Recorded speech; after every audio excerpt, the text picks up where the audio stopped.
Karena memang ya hidup itu seperti inilah. Pasti kita semua akan mengalami kematian. Cuma inginnya kita ya hidup itu ya sehat. Ya, terus kalau mati itu ya tidak punya utang karena berat nanti utang. Saya tidak tahu fikihnya itu. Kalau utang pribadi itu hisapnya berat. Kalau utangnya lembaga itu gimana ya? Dihitung salahnya direkturnya, apa dihitung salah karyawan yang minta naik apa?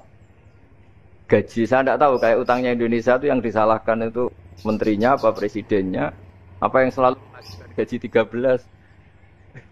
Tidak tahu itu karena di kitab tidak dibicarakan tuh, yang dibicarakan utang-utang apa? Pribadi ya. Kalau yang utang-utang lembaga negara itu nanti tak tanyakan malaikat auditornya ini gimana cara apa? Itu yang disalahkan menterinya, apa presidennya, apa direkturnya, apa pengajuan proposal itu. Nah, singkat cerita itu kalau ngadepin kematian atau sebenarnya yang ngadepi kehidupan juga kita ini. Inna sholati wa nusuki wa mahyaya wa mamati lillahi rabbil alamin. Saya bicara ilmunya kiai. Misalnya si A itu sebenarnya sudah ditulis dia mati karena kecelakaan. Yang satu ditulis mati karena sepuh, karena tua. Gitu. Yang satu mati karena tersedak, yang satu mati karena ngelindur. Mungkin yang satu mati karena tenggelam. Sehingga sebetulnya andaikan kita melihat Loh Mahfud, kita ini ya naif. Saya berkali-kali ngaji bilang, kadang kita ini takutnya sampai angking takutnya dari motor ngelamun, gara-gara ngelamun gitu. Andaikan malaikat tuh kok suka bully, kawan gitu. Kamu catatannya kecelakaan kok yang kamu takuti apa? Covid. Yang sejarah misalnya kita pernah hidup tanamkan kebencian sesat itu terus ke bawah. Anak cucu kita dikandani jogeman cocok wong iku musuh bapakmu, mbahmu itu.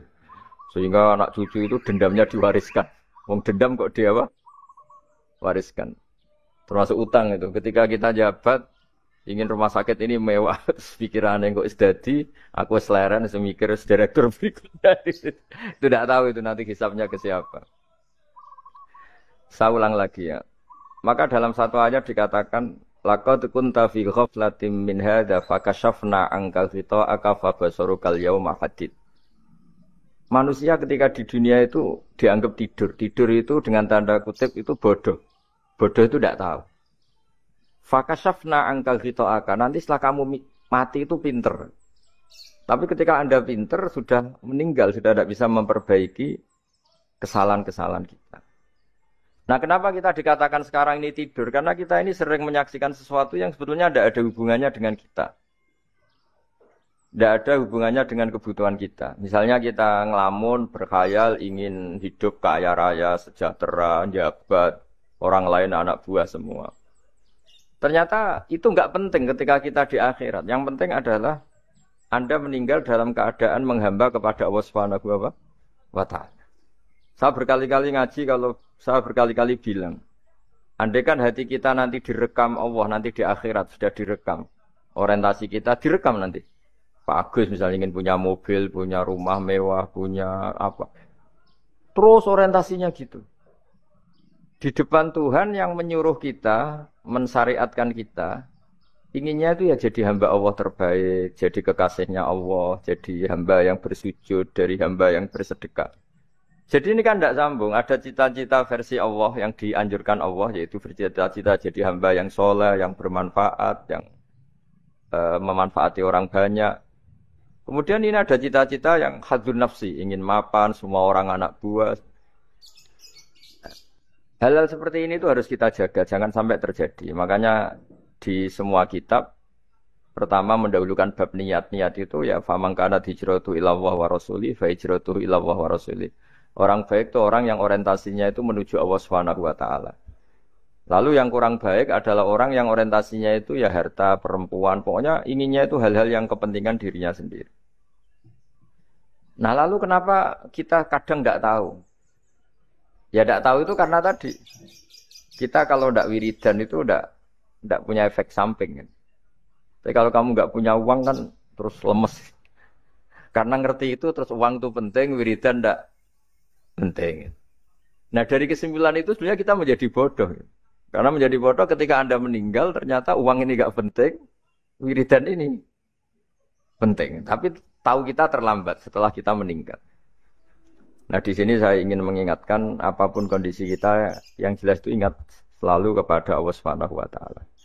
Caranya ingat gimana? Kata Nabi, kamu bayangkan musibah yang lebih ekstrim, kamu akan tahu yang kamu alami itu ahwanu wa aisar. Yang kamu alami itu ringan sekali. Ringan seringan-ringannya. Saya beri contoh ya, kalau Anda belajar, kalau dalam bahasa pondok itu falak, mungkin kalau bahasa umum itu apalah ilmu apa. Misalnya orang ahli meteor, ahli apalah, ahli perbintangan. Ketakutannya pasti benda langit ini jatuh, kemudian menimpa bumi. Nanti kalau Anda ahli biologi itu takutnya bumi ini likuifaksi karena sumber daya alamnya sudah begitu dikeruk, dimanfaatkan. Nanti yang ahli teroris atau yang ahli ekstremis itu takutnya itu ada teroris. Yang ahli sosiologi takutnya Indonesia itu chaos. Kalau chaos ya saling bunuh, saling apa. Jadi semuanya ini ketakutan ini semuanya mengarah terhadap kematian. Kecelakaan lalu lintas ya menjadikan orang mati. Likuifaksi kayak kemarin di Sulawesi ya iya, gunung meletus, gempa, tsunami. Nah, ketakutan yang menjadikan kematian ya banyak. Kalau baru tsunami aja ya orang takutnya ke tsunami. Nanti kalau ada kematian gempa ya takutnya gempa. Kalau temanya Covid ya takutnya Covid. Terus kalau ada tetangga mati karena ngelindur ya baru gue nak turu hati-hati nggak nak mati ngelindur. Jadi, nah masalahnya kan kita tidak tahu, nggak tahunya itu. Ya tadi takutnya Covid ternyata catatannya itu mati kecelakaan. Takutnya kecelakaan ternyata matinya itu ngelindur. Kan kita tidak pernah tahu. Dari tidak pernah tahu itu kemudian agama datang dengan anjuran sudahlah kamu tawakal bahwa semua urusan kamu di tangan Allah Subhanahu wa taala. Inna sholati wa nusuki wa mahyaya wa mamati lillahi rabbil alamin la syarikalah. Yes, ibadah kita, sholat kita, hidup kita, mati kita semua di tangan Allah Subhanahu wa taala. Sehingga dengan berpikir begini ini melihat Covid itu ya kayak melihat potensi kematian yang lain kayak karena gempa, likuifaksi, kecelakaan, karena ngelindur, karena macam-macam. Kenapa saya membuat atau menyarankan ya supaya orang berpikir demikian, supaya bersyukur bahwa kita ini dihimpit, disekelilingi penyebab kematian tadi. Kalau kita ahli meteorologi mungkin takutnya itu asteroid jatuh, terus kemudian meteor jatuh yang nggak habis digesek oleh sistem alam, terus macam-macam. Yang ahli gempa juga takutnya gempa, yang ahli tsunami takutnya tsunami, yang ahli sosial takutnya Indonesia chaos, kemudian saling apa? Bunuh, saling apa, dan sebagainya, dan sebagainya. Nah, dengan keadaan seperti ini, kita ini baik sekali. Bukan sekedar baik, baik sekali. Kita tidak mengalami chaos sosial, kita tidak mengalami likuifaksi, kita tidak mengalami benturan benda langit di bumi kita. Karena itu sekali terjadi, bukan 1-2 lagi, tapi habis seluruh Indonesia, mungkin seluruh dunia. Nah, di sini cara Allah membuat kita selalu bersyukur bahwa hal-hal itu tidak terjadi. Jadi ada sebuah ayat yang Allah selalu mengingatkan, Aamintum man fis sama ayakhsifa bikumul ardo fa idza hiya tamur. Kamu boleh sekali-kali berpikir, bumi ini justru potensinya itu likuifaksi, potensinya itu hancur karena di bawah itu ada magma, ada apa minyak, ada macam-macam. Ini kan di bawah ini kan ngerongkong cara Jawa itu karena diambilin terus. Piro-piro diambil ya ini ya ono masih bisa dipakai. Belum sistem bumi sendiri wafil arti kita mutajawirat, bumi sendiri itu berupa lempengan-lempengan. Setiap saat itu potensinya geser, sekali geser ya jadi gempa. Terus belum benda langit yang potensinya juga jatuh, sekali jatuh ya habis kita. Jadi yang kita ini dikepung sekian potensi yang bisa menghancurkan kita.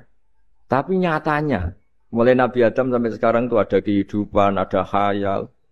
Sing Joko ya kepen payu rabi. Mungkin sing wis payu rabi ya mbah kepengin mbah roh. Macam-macam lah. Tapi yang jelas itu wong dikepung kematian kok ya khayalnya masih tinggi gitu.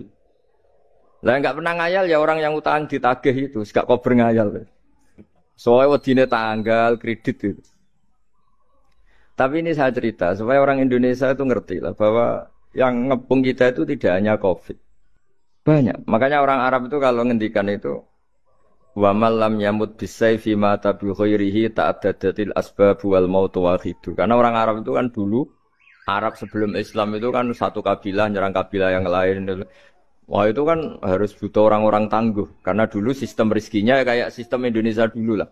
Kerajaan ini nyerang ini supaya satu kerajaan punya eksistensi harus mengalahkan kerajaan yang lain. Bahkan cerita-cerita itu sama lah di Indonesia di mana-mana. Nah itu pemuda-pemuda yang gagah berani itu karena punya pegangan tadi. Wa man lam yamut bisayfi toh mata biwirihi. Kalau kamu tidak mati di medan perang ya tetap aja mati juga. Sehingga mereka kendel gitu kata cerita orang dulu. Ta'addadatil asbab wal mautu wahidu. Sebab kematian bisa macam-macam, tapi kesimpulannya tetap saja namanya mati. Kalau versi Kiai itu kematian itu dianggap hal yang sebetulnya ada versi Kiai ya, semua orang tahu lah pasti mati itu. Cuma inginnya mati itu kan macam-macam. Inginnya ya setelah kaya, terus setelah mapan, terus menangi anaknya mapan, cucunya mapan gitu. Terus itu pun sebetulnya ada siap mati juga. Tapi ya tetap mati gitu. Jadi saya punya cerita, saya akan cerita yang lucu-lucu ya supaya enggak tegang ya menghadapi kematian. Dulu itu kroni itu ya sudah ada. Jadi Nabi itu ya punya kroni, tidak hanya pejabat. Nabi itu punya kroni. Nabi Sulaiman itu bisa terbang. Ya mulai dulu manfaatkan angin. Jadi angin itu mulai dulu memang luar biasa. Dimanfaatkan orang sekarang mulai tenaga angin, pakai rem angin. Mulai dulu angin itu luar biasa. Nah itu teman dekatnya Nabi Sulaiman tuh ya agak sopan tuh bilang gini, itu Pak Nabi itu kalau nanti ada malaikat Israel saya pinjam anginnya supaya tidak bisa ngejar saya katanya. Jadi mulai dulu tidak hanya pejabat, Nabi pun ya punya teman yang agak-agak gimana itu. Suatu saat malaikat Israel disuruh nyabut orang, misalnya namanya siapa lah. Nanti saya sebut ada yang tepaan sama nanti tersinggung, ya semuanya siapa gitu. Yang jelas namanya ada Agus tidak Bambang karena bahasa Arab. Itu orang ini cabut di India. Nabi Sulaiman kira-kira ya di Palestina lah kira-kira. Si orang ini ternyata di dekat Nabi Sulaiman. Nah karena Nabi itu kan orang hebat lah. Sehingga malaikat ya kadang silaturahim ke para nabi. Israel sendiri ya kadang-kadang silaturahim ke para nabi. Silaturahim yang paling enggak disukai ya silaturahimnya malaikat Israel. Datang ke Nabi Sulaiman. Sebenarnya niatnya silaturahim. Ternyata ketemu orang itu. Kaget malaikat. Waduh ini gimana ini? Kok saya disuruh nyabut di India kok orangnya di Palestina. Nabi Sulaiman kira-kira di kawasan Palestina. Di wilayah yang katanya Israel itu. Karena Palestina kita tahu kan, menurut pemerintahan Israel itu wilayah Israel, menurut Palestina pemerintahan apa? Palestina. Tapi Indonesia alhamdulillah sampai sekarang itu nggak mau atau tidak punya hubungan diplomatik dengan apa? Israel. Sehingga kita harus mengistilahkan Palestina untuk warga Indonesia. Kaget malaikat ini katanya disuruh nyabut di India kok ada di sini. Nah si Kroni ini, si orang yang itu melihat malaikat Israel, entah kenapa kok dia bisa melihat itu. Mungkin punya kekuatan tertentu karena dekat Nabi. Kaget ya. Malaikat melihat dia karena janggal ya. Disuruh nyabut di India ke orangnya di Palestina. Si orang ini melihat malaikat juga takut. Malaikat itu punya hawa yang luar biasa.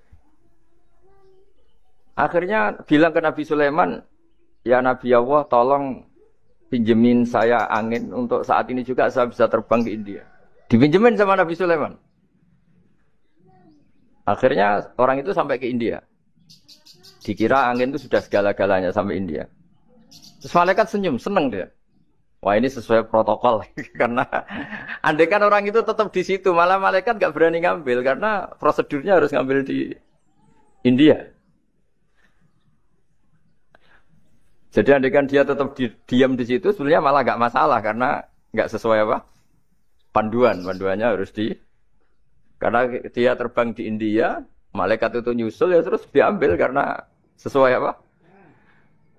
Ya, sesuai perintah harus memang diambil di India. Lalu Islam itu mengajarkan aksiru min dzikri hadhimil ladzat. Kamu harus banyak ingat mati. Tapi uniknya Islam itu menyuruh ingat mati itu disuruh justru semangat hidup. Karena kita butuh bekal itu. Jadi kalau kamu ingat mati itu jangan terus loyo, terus nunggu takdir mati itu ndak, malah disuruh semangat. Nah, tenaga medis semangat mengobati pasien. Yang pasien juga semangat mensupport dirinya supaya punya keberanian hidup. Orang Jawa nunggoni anak, nunggoni putu. Kalau saya sebagai kiai ya nunggoni santri, nunggoni umat. Jadi ingat mati itu justru dengan cara mencintai hidup. Karena hidup ini adalah bekal kita untuk sanggup ketemu Allah Subhanahu wa taala. Kadang-kadang bekal itu mudah sekali. Ada orang nakal gara-gara minumin anjing yang baru haus, sama Allah dimaafkan. Ada orang yang pulang dari tempat kerjanya, ada duri di tengah jalan, disikirkan takut kena orang, diampuni Allah, akhirnya menjadi ahli apa? Surga. Ada orang yang kerja untuk orang tuanya, kemudian orang tuanya dicukupin menjadi ahli surga. Bahkan ada ahli surga itu ceritanya itu, tapi ini jangan dicoba. Ada orang sudah jelas niat, nyon sewu niat zina. Sudah tinggal itu terus mikir dia. Saat itu takut Allah gak jadi. Barokahnya gak jadi langsung dia jadi ahli surga. Sarannya gak jadi loh. Tapi ya tidak usah dicoba. Itu kalau keterusan masalah. Jadi Islam itu menganjurkan ingat mati, tapi justru dengan cara mencintai kehidupan. Karena yang jadi referensi Allah nanti di akhirat adalah perilaku kita, amal kita zaman apa? Hidup. Jadi disuruh ingat mati, tapi justru dengan cara sangat mencintai apa? Kehidupan. Lalu yang dinamakan kehidupan itu apa? Ya kita-kita ini. Ada yang mengkhidmati agama, mengkhidmati orang sakit. Mengkhidmati itu ya berbakti, membantu, ada yang nata lalu lintas, ada yang nata keamanan kayak Pak Polisi, ada yang nata keuangan kayak Kemenku, macam-macam. Semuanya harus kita cintai, profesi-profesi yang oleh Islam dianjurkan untuk kita nekuni. Jadi saya mohon lewat cerita ini orang itu tidak fokus takut COVID. Kasihan COVID kan jadi tersangka pembunuh sendiri. Padahal di kampung-kampung orang lugu-lugu yang saking nggak ngertinya itu kalau dikasih sumbangan tuh katanya itu salam neng Covid matur nuwun. Itu ribet kalau orang lugu-lugu itu. Dikira Covid itu satu makhluk atau manusia yang apa? Nyumbang itu. Jadi saya mohon semohon-mohonnya, seminta-mintanya sampean harus ngitung nikmat lah. Dengan sistem meteor seperti itu di langit tidak jatuh ke kita. Sistem bumi yang sudah ngerongkong gini tidak likuifaksi. Terus di dunia ini banyak kimia, banyak racun. Itu kalau misalnya meledak kemudian dibawa angin, mungkin matinya lebih massal. Ternyata semua itu tidak terjadi. Artinya nikmat yang sekarang kita dapatkan, kita nikmati sekarang itu jauh lebih besar ketimbang ketakutan kita. Nah, ini Islam selalu menganjurkan fadzkuru ala Allah la'allakum tuflihun. Selalu ingat sisi-sisi nikmatnya Allah. Kamu jangan hanya sisi wah kita dikepung Covid, kita punya istri judes, punya anak enggak nurut, punya atasan sadis, punya anak buah enggak loyal. Kalau gitu terus ya kamu enggak berani hidup. Yang diingat masalah. Itu salah, hidup seperti itu salah menurut Islam. Yang Islam menganjurkan fadzkuru ala Allah. Kamu ingat sisi-sisi nikmatnya Allah, bukan sisi-sisi kita hidup itu Saya cerita ringan tapi supaya diingat-ingat. Jadi kalau kita yang nekuni, saya tadi kan sudah bilang, kita kiai yang nekuni ilmu itu ya tadi kita agak fokus bicara Covid. Inna Allaha yumsikus samawati wal ardo an tazula wala in zalata in amsakahuma min ahadim min ba'dih.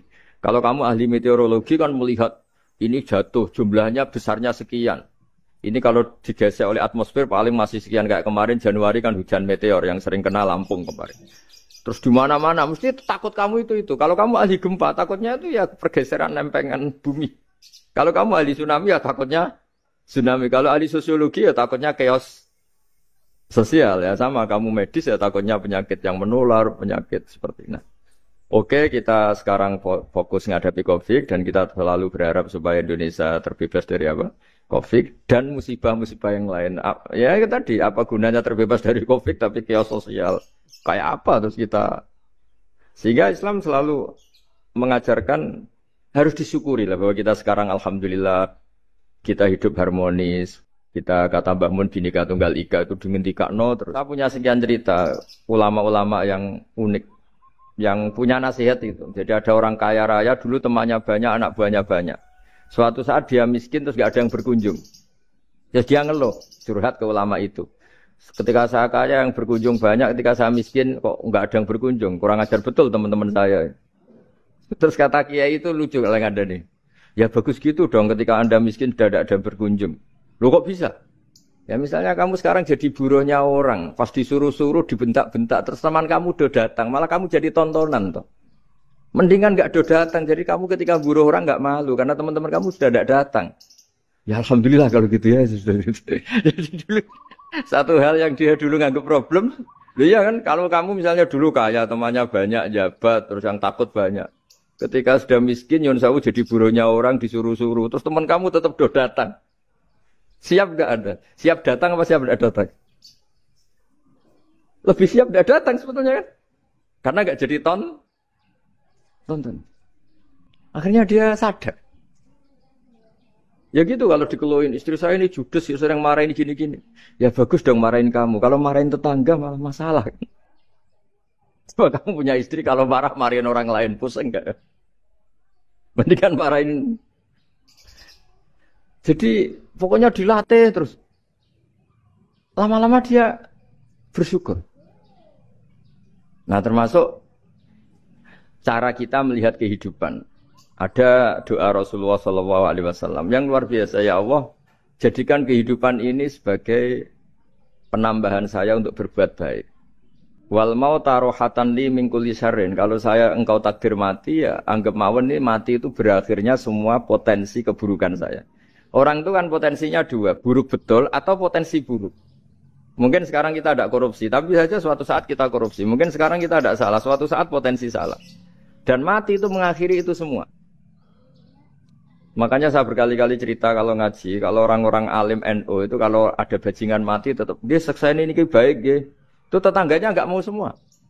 Wong bajingan kok darani baik. Tapi kiainya ngotot. Harus disaksikan kalau ini baik. Akhirnya mereka bilang ya baik-baik. Padahal di hati kiainya sudah tidak bisa garong lagi, tidak bajing lagi. Ya baiklah gitu. Jadi sehingga orang-orang soleh itu melihat hidup itu ya biasa, melihat mati itu biasa. Karena hidup adalah sarana kita menambah kebaikan dan mati adalah akhir dari segala keburukan kita atau potensi keburukan kita. Jadi Islam itu mengajarkan kita gimana menghadapi kehidupan, juga gimana menghadapi apa? Kematian.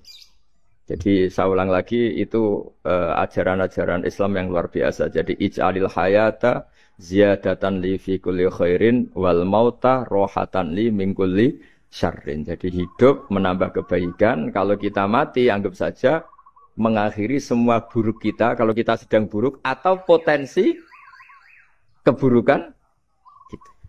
Terus yang terakhir masalah air. Air itu sumber kehidupan. Di antara Allah mengingatkan kita adalah Qul ara'aitum in asbaha ma'ukum ghoron famay ya'tikum bima'in ma'in. Bumi ini kan bawahnya ada magma, terus ada air. Normalnya air itu enggak ada. Secara teori itu normalnya air itu enggak ada karena bumi itu kan kalau ada air kan meresap. Sudah meresap bawahnya itu ada minyak, ada magma, harusnya air itu tersedot habis. Tapi orang saking angkuhnya, saking cueknya, ngira air itu malah potensinya itu abadi. Sebetulnya kalau menurut teori alam, air itu gampang hilang kan? Diletakkan di bumi, ya bumi itu meresap. Nanti bawahnya itu ada minyak, ada sebagian ada magma, ada macam-macam lah. Jadi potensi air itu harusnya nggak ada malah kalau melihat sistem itu.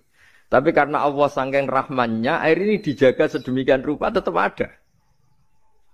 Kalau melihat sistemnya kan normalnya malah nggak ada. Makanya Allah selalu mengingatkan, in asbahama ukum ghoron. Suatu saat air yang kamu pakai, yang jadi sumber kehidupan itu bisa saja tahu-tahu hilang. Mungkin tersedot oleh panas bumi atau corong Jawa niku nyeresep entek atau gimana lah cara Allah menghilangkan. Famay ya'tikum bima imain. Lalu siapa yang bisa mendatangkan air itu lagi? Ini kata para hafid, ini yang kata guru-guru ya termasuk yang dikatakan Pak Mukhtar ini. Nanti orang harus ngondikan menjawab Allahu Rabbul Alamin. Hanya Allah sendiri yang bisa mengatur air ini selalu ada. Coba kalau kamu pikirkan air kamu sokkan di bumi kan mesti langsung hilang, meresap ke bumi. Bumi ada bawahnya lagi, ada bawahnya lagi. Dan mungkin yang paling bawah mungkin tomak, harusnya itu enggak ada.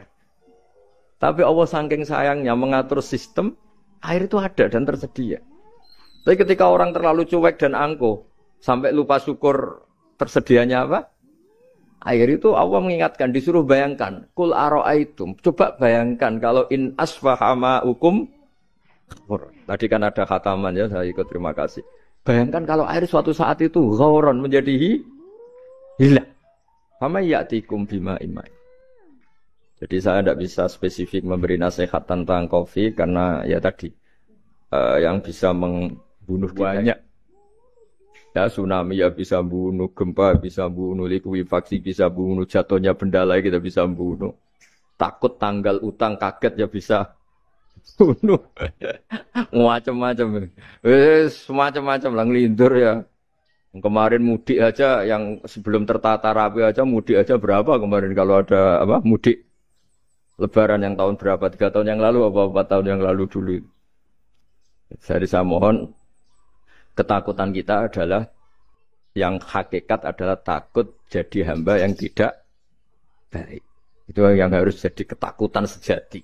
Takut kita di mata Allah tidak jadi hamba yang baik sehingga kita jauh dari Allah Subhanahu wa ta'ala. Karena cita-cita terbesar kita dan cita-cita terbaik kita adalah jadi hamba yang diridhoi Allah Subhanahu wa ta'ala. Sebaliknya ketakutan kita sejati adalah takut su'ul khotimah, takut jadi hamba yang tidak baik. Kita inginnya adalah assalamu alaina wa ala ibadillahis sholihin. Yang berhak mendapat keselamatan dunia akhirat adalah orang-orang atau hamba-hamba yang soleh.